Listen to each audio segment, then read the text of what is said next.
and new at 9 tonight.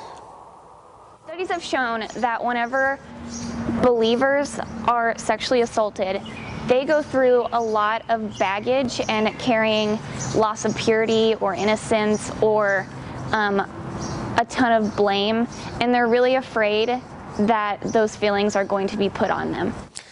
Too Springfield is hoping to help church leaders and Christians in the area sympathize with survivors of sexual assault. Color 10's Madison Heaver talked with Too Springfield and some church representatives who attended the workshop.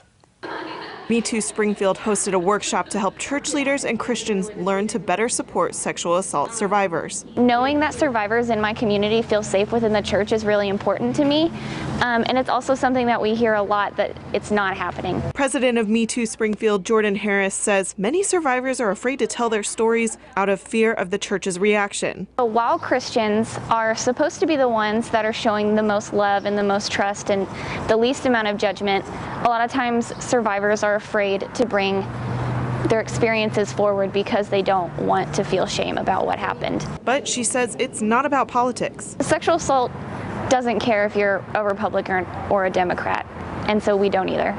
So we just try to help everybody who we can.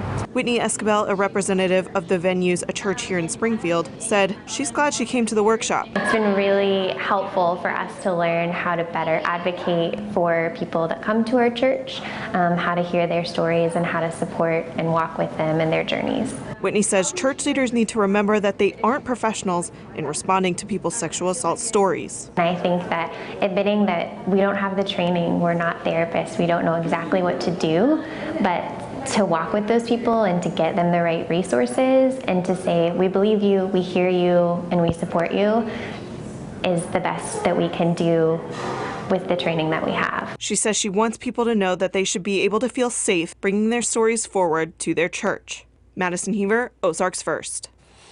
Now, there are no public classes planned, but Too Springfield says churches can contact them if they would like a private class.